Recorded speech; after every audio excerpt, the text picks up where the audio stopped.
Olá a todos, bem-vindos ao meu canal. Vou neste vídeo falar um pouco sobre as leis de refração da luz em diferentes meios, tocando então na lei de Snell-Descartes. Para esse efeito, retirei então um exercício do exame de Físico-Química A de 2014, do ano passado, da época especial. Quer dizer, resolverei então neste vídeo a questão número 4 desse mesmo exame, onde tem aqui questões relacionadas com a refração da luz. Bem, relativamente aqui à questão 4 em si, diz-nos o seguinte: a radiação solar que incide num vidro, seja de uma janela, seja de uma cobertura dos coletores solares, é parcialmente transmitida através do vidro, parcialmente refletida nas interfaces vidro-ar e parcialmente absorvida pelo vidro. Na figura 1 representa então um feixe de radiação monocromática muito fino que se propaga no ar e incide então na superfície de um vidro de índice de refração 1,5 para essa radiação. Temos ainda aqui o índice de refração da luz no ar, né, do feixe, e índice de refração no ar então é exatamente igual a 1. Primeira questão: qual é então o ângulo de refração na situação apresentada na figura 1? Bem, para vocês resolverem esta questão sobre ângulos de refração, normalmente aplica-se então a lei de Snell-Descartes, que até é-vos apresentada exatamente no formulário do exame. Mas importa, obviamente, perceber a situação. Quer dizer, eu tenho assim aqui uma superfície, vou então exemplificar assim aqui a superfície, e tenho então uma radiação que incide aqui um raio incidente, incide exatamente aqui na superfície. Quer dizer, incide aqui com um ângulo de 60 graus. Quer dizer, alguns cuidados. Agora este raio, quer dizer, parte é refletida, parte é absorvida aqui pela superfície e parte é refratado. Quer dizer, vocês aqui terão que ter algum cuidado, porque para perceberem onde é que está o raio refratado, terão que perceber onde é que está o eixo perpendicular à superfície. O que às vezes, assim, em algumas situações é um bocado complicado. A técnica que eu uso é exatamente a seguinte. Quer dizer, o raio vem e bate aqui na superfície. E vocês imaginem o raio refletido. Quer dizer, se bate nesta superfície, o raio refletido vinha mais ou menos por aqui. Quer dizer, batia na superfície e refletia. O eixo perpendicular à superfície encontra-se exatamente entre o raio incidente e o raio refletido. Peço desculpa. Quer dizer que estaria exatamente aqui. Aqui é que é exatamente o eixo perpendicular à superfície. Imaginem o raio refletido, o eixo estará exatamente no meio. Isto porque, segundo a segunda lei da reflexão, o ângulo do raio incidente é igual exatamente ao ângulo do raio refletido, obviamente falando do ângulo que faz com a perpendicular, ou seja, o raio do ângulo incidente é este que eu vou chamar aqui θ1, que é exatamente igual ao raio do ângulo refletido, que é este aqui que também vou chamar θ1. Ou seja, este θ1, se aquele é 60 e este eixo obviamente é perpendicular com a superfície, este ângulo θ1 será então 30 graus. Cuidado, este ângulo não é o 60, é o ângulo que faz com o eixo perpendicular à superfície. Agora, relativamente ao ângulo de refração, eu terei que imaginar aqui o raio refratado. Importa saber, quer dizer, este meio é o ar, este meio aqui é o ar, e o índice de refração do ar é-me dado então aqui no enunciado, que é exatamente igual a 1. Quer dizer, chamarei então este meio N1. Depois aqui o vidro, chamarei então o meio N2, que tem um índice de refração superior e exatamente igual a 1,5. Importa saber aqui algo especial, que é: se o raio passa para um meio mais refringente, isto quer dizer com maior índice de refração, o raio refratado vai aproximar da normal. Quer dizer, ele vai se aproximar aqui do eixo perpendicular. Então quer dizer, ele refrata e depois se vai aproximar do eixo, né, deste eixo perpendicular. Se este ângulo é 30 graus, o raio refratado há de fazer assim um ângulo menor do que 30 graus. Quer dizer, este θ2 será exatamente menor do que 30 graus. Isto porque sempre que o raio passa para um meio mais refringente, que é o caso, o raio refratado aproxima-se da normal. Quer dizer, isto dava já para resolver o exercício, porque qual é o ângulo de refração, se tem que ser menor do que 30 graus, quer dizer, só podia ser a opção A. Mas eu vou falar um pouco mais sobre isto, não vou resolver isto logo assim. Vocês podiam fazer o exame, obviamente. Agora, como é que eu descubro este ângulo θ2? Eu vou abordar então aqui aquilo que a gente designa de lei de Snell-Descartes. Quer dizer, esta lei de Snell-Descartes aborda então exatamente a refração da luz. E diz-nos exatamente o seguinte, e é uma lei que está presente no formulário. Quer dizer, o índice de refração do meio 1, que é do meio aqui onde o raio vem incidir, quer dizer, onde o raio incide, quer dizer, o do meio incidente, vezes então o seno do ângulo incidente, está ali aquele θ1, é exatamente igual ao produto do índice de refração do segundo meio, vezes então o seno daquele segundo ângulo, que é o ângulo do raio refratado, ou seja, seno de θ2. Se eu quiser saber este θ2, basta pegar aqui nesta igualdade e resolver em ordem a θ2. Então ficaria aqui com a seguinte equivalência, quer dizer, vou então dizer que seno de θ2 é simplesmente igual a n1 seno de θ1 a dividir então, quer dizer, aqui este n2 está a multiplicar, passaria então, obviamente, a dividir. O que quer dizer que este meu ângulo de refração, este θ2, será exatamente igual ao seno menos 1, quer dizer, ao arco seno, exatamente de n1 seno de θ1, quer dizer, n1 é o índice de refração do ar, que é exatamente igual a 1, vezes o seno de θ1, que é o ângulo de incidência, que é 30 graus, seno de 30 graus, a dividir então pelo índice de refração do meio para o qual o raio será refratado, ou seja, 1,5. Isto é uma questão mesmo de vocês colocarem isto na calculadora. Vão à calculadora e calculam. Cuidado se têm a calculadora em graus ou radianos, extremamente importante, verifiquem isso. E então vão fazer o seno menos 1, seno 30 graus é exatamente 1 meio, então 0,5 a dividir por 1,5. O que me dá exatamente θ2 igual a 19 graus. Isto é então concluído com a lei de Snell-Descartes. Mas reparem naquilo que eu vos disse ao início, vocês nesta questão nem sequer faziam cálculos.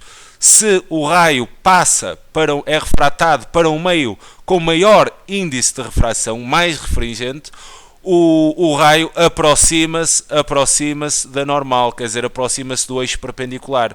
O que quer dizer que se ele incide com um ângulo de 30 graus, o ângulo do raio refratado terá que ser menor que 30 graus. A única hipótese era a mesma A, nem precisavam de cálculos. No entanto, eu decidi abordar aqui exatamente a lei de Snell-Descartes. Tudo bem, isto é extremamente importante. Se o raio passa para um meio mais refringente, aproxima-se da normal. Se passa para um meio menos refringente, quer dizer que o raio vai se afastar da normal. Se passa para um meio com menor índice de refração, o raio afasta-se da normal. Ok? Agora, quanto a esta lei de Snell-Descartes, eu também gostava de falar aqui noutras duas fórmulas que serão extremamente importantes neste campo, que é exatamente a forma do índice de refração. Um índice de refração, que designamos por N, é exatamente, eu vou chamar aqui índice de refração N1, do meio 1, é exatamente igual ao quociente entre a velocidade da luz no vácuo e exatamente o valor da velocidade do raio exatamente no meio onde se encontra. Esta é a fórmula que vos permite tirar exatamente o índice de refração. Quer dizer, permite tirar o índice de refração, ou também, quer dizer, isto é equivalente, eu posso dizer então que a velocidade do raio no meio é exatamente igual ou à velocidade da luz, a dividir então pelo índice de refração. E cuidado que estas fórmulas todas podem entrar aqui na lei de Snell-Descartes. Eu posso substituir aqui o índice de refração pelo quociente entre a velocidade da luz no vácuo e a velocidade da luz no meio que estamos então a tratar. Quer dizer, estas fórmulas podem ser substituídas aqui na lei de Snell-Descartes e teremos algumas variações. Outra fórmula também muito importante neste tema é exatamente a fórmula da velocidade quer dizer, da velocidade do raio, né? A velocidade da luz num determinado meio, que é dada então, a velocidade num determinado meio é dada então pelo produto entre o comprimento de onda e exatamente a frequência. Quer dizer, esta também é uma fórmula muito usada que vocês devem saber relativamente a este tema. Mais uma vez, esta velocidade pode ser substituída pelo comprimento de onda vezes a frequência e pode entrar aqui na lei de Snell-Descartes para, quer dizer, através desta lei, a gente conseguir gerar algumas outras equivalentes. Extremamente importante também é o seguinte, é que quando estamos a falar do raio, o raio incidente e o raio refratado, ou o raio refletido, a frequência desse raio, a frequência dessa radiação nunca muda. Esta frequência é sempre constante, porque a frequência é uma propriedade da onda, não muda.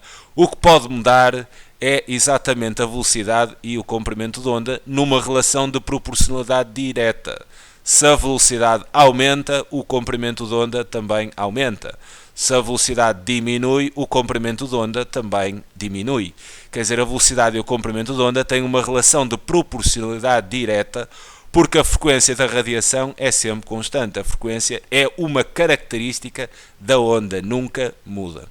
Reparem aqui também esta ideia sobre estas relações, aqui a velocidade e o comprimento de onda de proporcionalidade direta, mas, por exemplo, se pegarem aqui nesta fórmula do índice de refração, sendo a velocidade da luz no vácuo uma constante, se o índice de refração e esta velocidade têm uma relação de proporcionalidade inversa.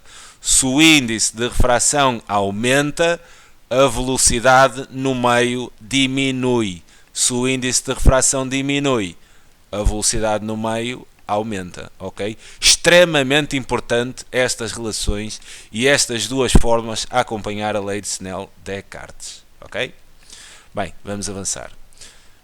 Vamos pensar agora na questão 4.2. Queremos então a frequência da radiação monocromática. Não, a frequência dizem-nos que a frequência, vou resolver aqui a 4.2, dizem então que a frequência é exatamente igual a 5 vezes 10 elevado a 14 Hz.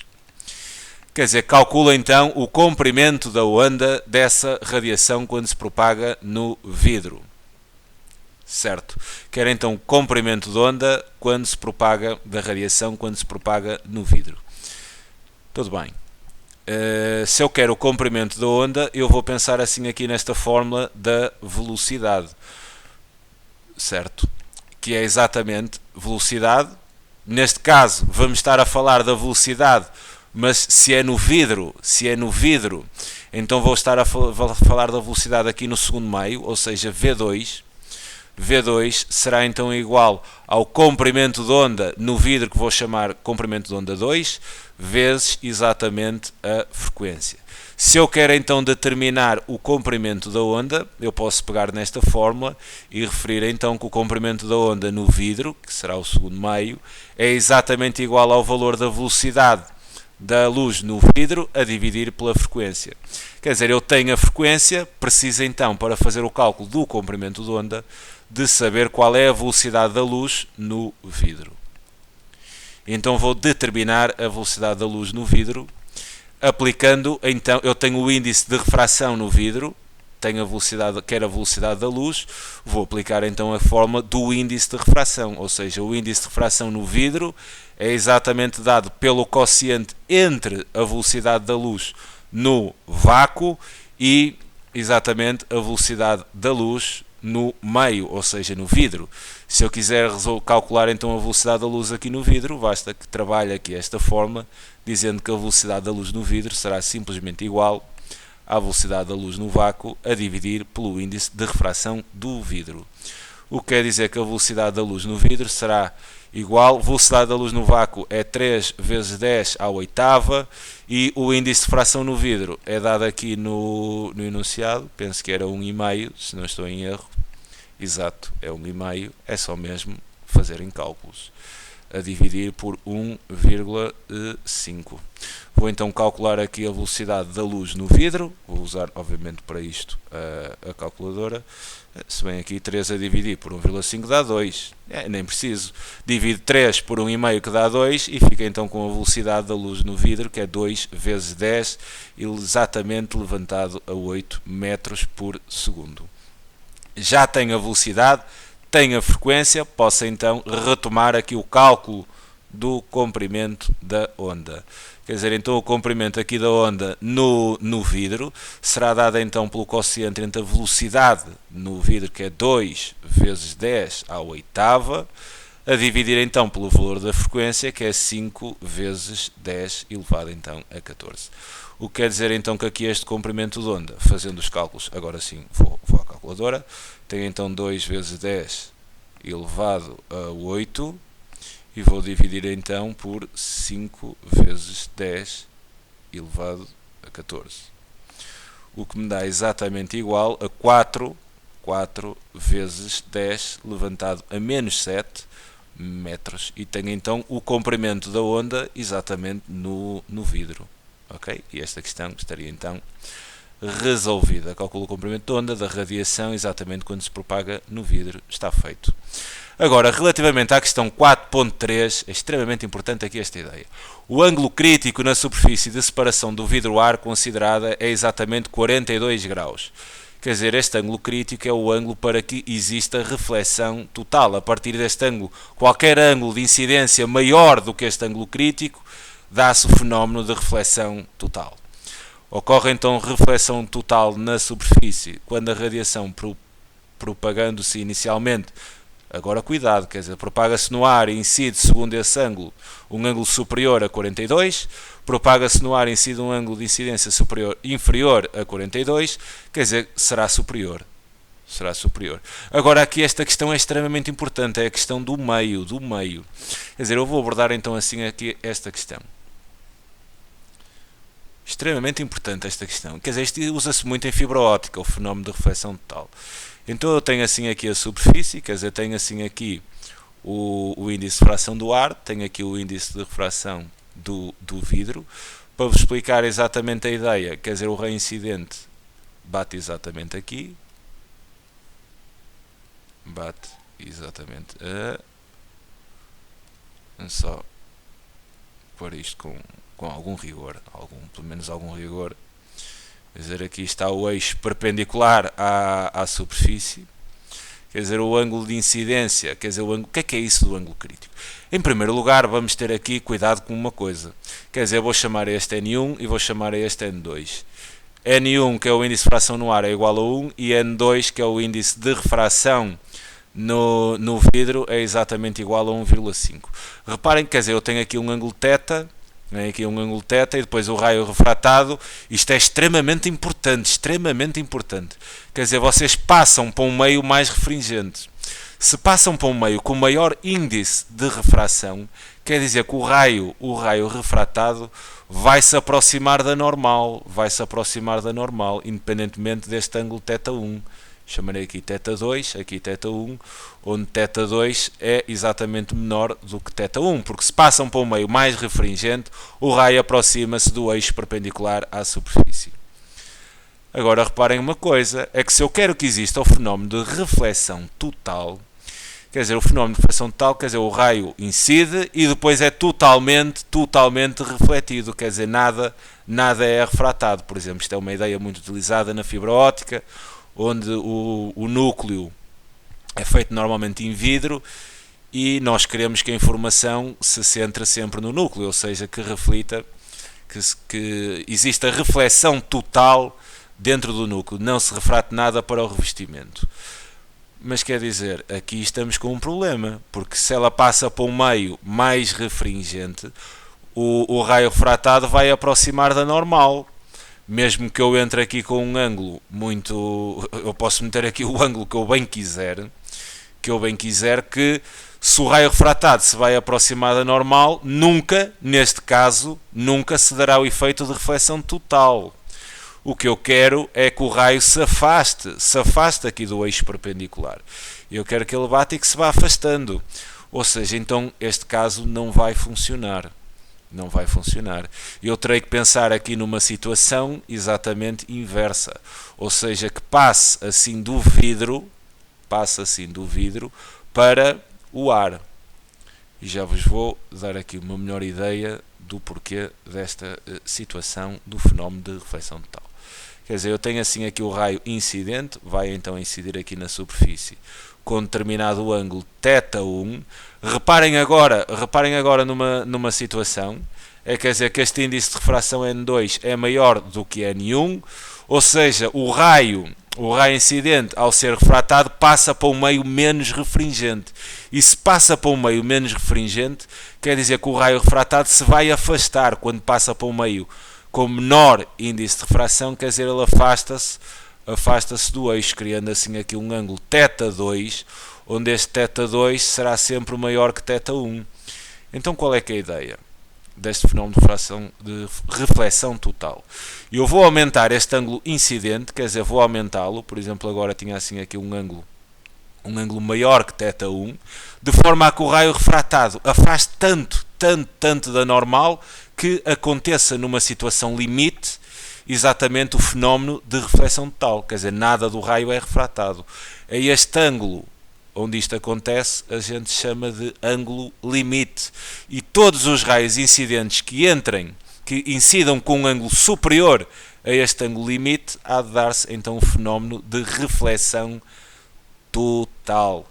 Ou seja, para que este fenómeno aconteça, é necessário que passemos para um meio menos, além de termos o ângulo superior, quer dizer, o ângulo de incidência tem que ser superior ao ângulo limite, ao ângulo crítico. Além disso, temos sempre de passar para um meio menos refringente, de forma a afastar o raio da normal, até que se dê então o fenómeno de reflexão total. Já iremos então ali à questão de escolha múltipla, apenas vos vou colocar aqui a ideia para determinar, em caso seja o caso, este ângulo limite, ou seja, eu vou pensar nesta posição limite e vou então aplicar a lei, neste caso, de Snell-Descartes, para este caso desta posição extrema.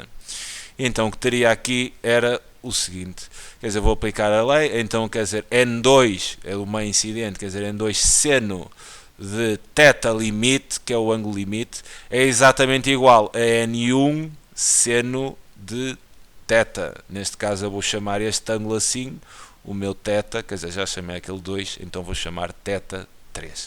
Reparem, tem aqui o índice de refração do vidro, eu vou terminar aqui o ângulo limite, então direi que seno do ângulo limite é exatamente igual. Agora reparem numa coisa, quer dizer, quando temos esta posição limite para que exista a reflexão total, o ângulo do raio refratado com o eixo perpendicular é exatamente 90 graus, então vocês vão ter N1 seno de 90 graus, e o seno de 90 graus é exatamente igual a uma unidade, quer dizer, eu tinha aqui N2, cuidado.